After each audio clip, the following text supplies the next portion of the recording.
So guys, जैसा कि हमने पिछले एपिसोड में देखा कि युद्ध शुरू हो चुका था। तीनों ड्रैगन आइलैंड के लोग ईस्ट ड्रैगन आइलैंड पर अटैक कर रहे होते हैं। क्यूजियो नासू से फाइट करने लगा, पर उनकी पावर सेम लेवल पर होने से वो एक दूसरे को हरा नहीं पा रहे थे। जूली भी मान यान से फाइट करने लगे। उनकी पावर हाफ फाइट संत रियल्म में थी, जिससे वो दोनों ही एक दूसरे को नहीं हरा पाए। वहीं जियोयान लगातार अपनी एवनली फ्लेम का इस्तेमाल करके उस ड्रैगन फिनिक्स ओरिजिन फ्रूट को पिघलाने की कोशिश कर रहा होता है। एसेंस पिघलने लगा था, पर इस प्रोसेस में काफी ज्यादा वक्त लग रहा होता है। पर जीएन की रॉयल ब्लड लाइन प्रेशर चारों तरफ फैलने लगा, जिससे चार्ली वहां गया, जिसने बैरियर को तोड़ दिया। इसीलिए हे किंग उससे फाइट करने लग गए थे और ऐसा लग रहा था कि वो उन पर भारी पड़ रहे हो। जिया शाह भी अब वहां गया होता है, जो अपनी पूरी सेना के साथ आया था। वो लगातार जीएन को मारने के लिए आगे बढ़ा। हे किंग और टाइजियान ने उसे रोकने की कोशिश की, पर उसने दोनों को अपने रास्ते से हटा दिया था। वो जियोयान के पास पहुंचा,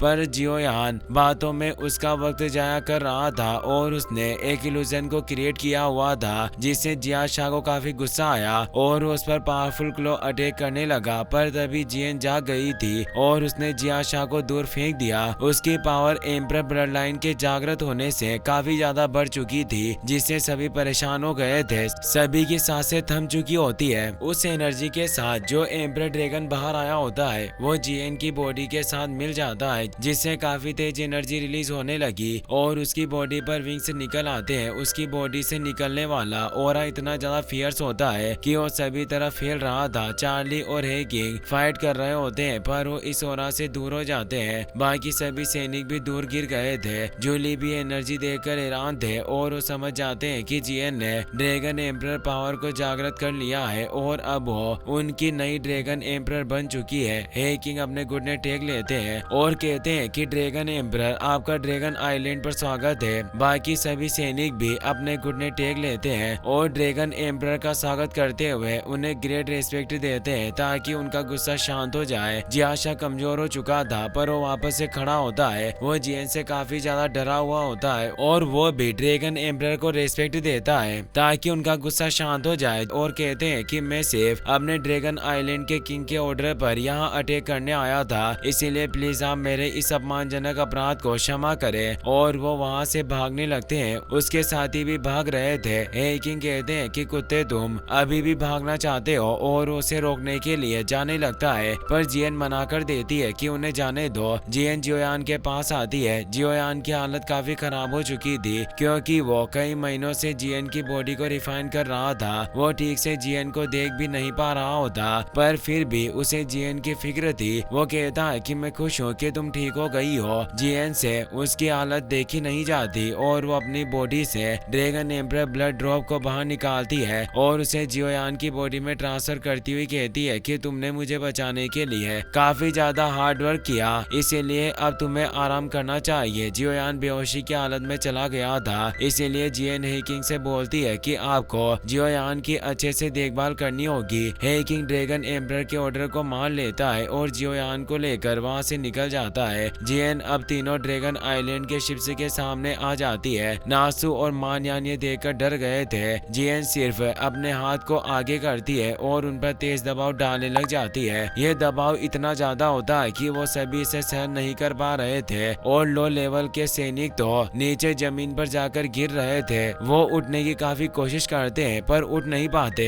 एक सैनिक बोलता है कि ये एम्परर ब्लड लाइन प्रेशर इतना ज्यादा स्ट्रॉन्ग है कि तीनों ड्रैगन आइलैंड के ड्रैगन किंग्स भी इसका मैच नहीं कर सकते और वो नीचे गिर जाते हैं। जीएन उन्हें कहती है कि तुम सभी वापस लौट जाओ और अपने तीनों ड्रैगन किंग्स से कहना कि एशियन वाइड ड्रैगन ट्राइब में प्राचीन काल से ही कोई ड्रैगन किंग नहीं रहा, सिर्फ ड्रैगन एम्परर रहा है और वो मैं हूँ। और उनकी रॉयल ब्लड लाइन का जो ट्रेस है, वक्त आने पर मैं इसे खुद व्यक्तिगत रूप से वापस ले लूंगी, यानी वो उनकी पावर को छीन लेगी। अब तुम यहाँ से जा सकते हो। मानयान बोलता है कि ड्रैगन एम्परर की उपस्थिति की वजह से आज हम तीनों ड्रैगन आइलैंड को हार का सामना करना पड़ा। पर जूली, आज तुम काफी ज्यादा खुश मत होना, हम इतनी आसानी से हार नहीं मानेंगे। और वहाँ से निकल जाता है। साथ ही नासू भी वहाँ से निकल गया और अब उनकी सेना भी वापस से लौट रही होती है, जिससे ये महान युद्ध अब खत्म हो गया और अब आसमान से काले बादल हट जाते हैं। ईस्ट ड्रैगन आइलैंड के सभी सैनिक काफी खुश होते हैं और ड्रैगन ड्रैगन एम्परर के नारे लगा रहे होते हैं। अब हम कुछ दिनों के बाद का सीन देखते हैं। जियोयान ड्रैगन टावर के एक रूम में ही मौजूद होता है। उसकी बॉडी से लगातार गोल्डन एनर्जी रिलीज हो रही थी और अब उसे होश आ जाता है। होश आते ही वो जियन को पुकारता है, पर वो देखता है कि वहाँ पर कोई नहीं होता, पर वो खुद को ड्रैगन टावर में देखता है। अब वहाँ पर जूली और एल्डर हेकिंग आ जाते हैं। जूली कहते हैं कि यंग फ्रेंड जियोयान, तुम जाग रहे हो। जियोयान उन दोनों को रेस्पेक्ट देता है और बोलता है कि आखिर अब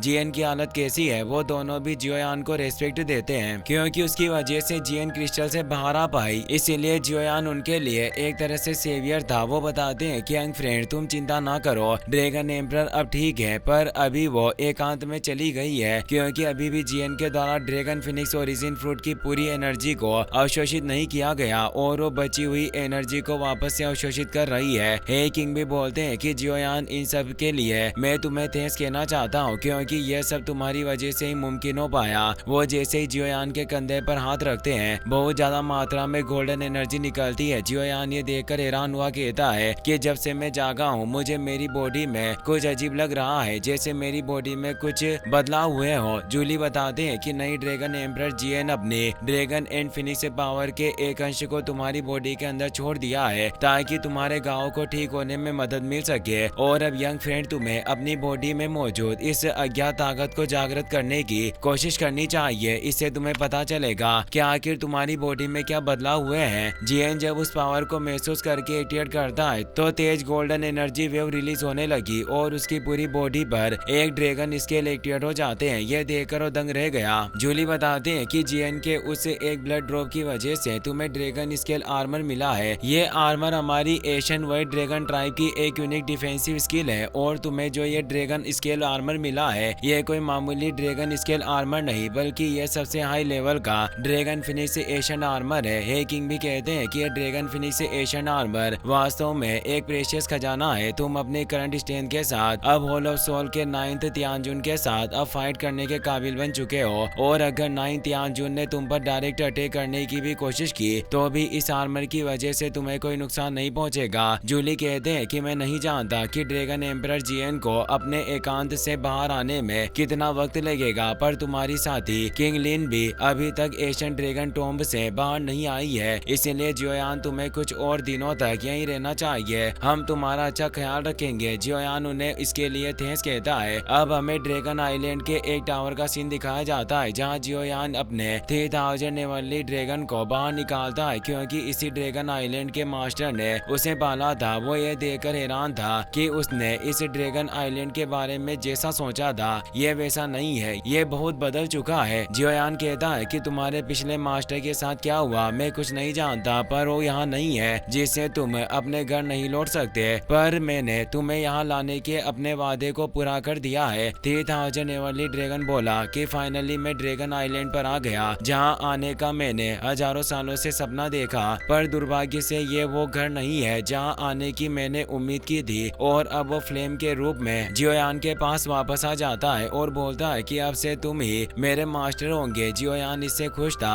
अब हमें एक तेज थंडर से भरी हुई जगह को दिखाया जाता है जहाँ जियोयान हे किंग के साथ पहुंच गया होता है। यह जगह ड्रैगन आइलैंड से दूर थी। हे किंग बताते हैं कि जियोयान इस जगह की थंडर पावर बहुत ही ज्यादा भयंकर है। अगर आपने एक छोटी सी भी गलती की तो तुम इस थंडर एनर्जी का शिकार बन जाओगे। यंग फ्रेंड में समझ नहीं पा रहा कि आखिर तुम इस तरह की खतरनाक जगह की तलाश क्यों कर रहे थे। जियोयान कहता है कि मुझे इस थंडर पावर की आवश्यकता इसलिए है क्योंकि मुझे कुछ पपेट को फॉर्ज करना है और साथ ही वो अपनी हेवनली अर्थ पपेट को भी रिपेयर करना चाहता था। वो सीनियर हे किंग को इस जगह पर लाने के लिए शुक्रिया अदा करता है। वो बोलते हैं कि जियोयान तुम्हें काफी केयरफुल रहना होगा। मैं इस जगह के बाहरी इलाके में तुम्हारा इंतजार करूंगा क्योंकि वो खुद इस थंडर का सामना नहीं कर सकते थे, पर वो कहते हैं कि अगर तुम्हें किसी की भी मदद की जरूरत हो तो मुझसे संपर्क करना और वहाँ से चले जाते हैं। वहाँ की थंडर इतनी ज्यादा प्योर और भयानक थी कि वो पूरी जगह पर तेज विस्फोट कर रही थी। जियोयान उनके बीच आ चुका होता है। वो कहता है कि वास्तव में इस थंडर पुल के मिडिल में थंडर पावर और ज्यादा स्ट्रॉन्ग है, पर उस पर उन थंडर एनर्जी का कोई असर नहीं हो रहा था क्योंकि जियोयान अपनी हेवनली फ्लेम के बैरियर की वजह से प्रोटेक्टेड था। वो सोचता है कि अगर मेरे पास हेवनली फ्लेम नहीं होती तो मेरी बॉडी कब की जलकर बिखर चुकी होती, और अब वो वहीं बैठ जाता है और अपनी हेवनली अर्थ पपेट के साथ बाकी सभी पपेट को भी बाहर निकाल लेता देता है जो उसने प्राचीन खंडरों में जाते वक्त हासिल की थी। वो एक फॉर्मेशन में उन सभी पपेट को बैठा देता है और अब वो सभी पपेट थंडर को आकर्षित करने लगती है। सबसे ज्यादा थंडर एनर्जी हेवनली अर्थ पपेट पर पड़ रही होती है और उसे थंडर से बनने वाले एसेंस की मदद से जियोयान की पपेट के क्रैक से फील होना स्टार्ट हो गए थे। जियोयान खुश होता है कि वाकई ये तरीका काम कर गया। ये थंडर एनर्जी न केवल इन हेवनली अर्थ पपेट को रिपेयर करने में कारगर है बल्कि ये इन्हें एवॉल्व होने में भी मदद करेगी और बाकी सभी लो लेवल की पपेट भी अब अपग्रेड हो पाएगी और अब मेरे पास काफी ज्यादा शक्ति होगी कि मैं कई सारे डूजून से फाइट कर सकूं, क्योंकि वो सभी पपेट भी अब डूजून पपेट में बदल जाएगी। पर जियोयान सिर्फ बाहरी शक्ति पर भरोसा नहीं कर सकता था। वो सोचता है कि मुझे खुद को स्ट्रॉन्ग बनाना होगा। बाहरी ताकतों पर भरोसा करके कोई ज्यादा आगे नहीं जा सकता। इसीलिए अभी मेरे लिए सबसे महत्वपूर्ण यही है कि मैं इस जगह पर अपनी ताकत को बढ़ाना स्टार्ट करूं और अपनी एनर्जी फ्लेम को वहां चारों तरफ लोटस के शेप में फैला देता है ताकि वो इस थंडर पावर को हेवनली फ्लेम की मदद से रिफाइन करके अपनी बॉडी में एब्जॉर्ब कर सके, जिसकी प्रोसेस जियोयान ने स्टार्ट कर दी थी। इसी के साथ ये एपिसोड यहीं पर खत्म हो जाता है। वीडियो पसंद आया हो तो अपने दोस्तों के साथ शेयर करना।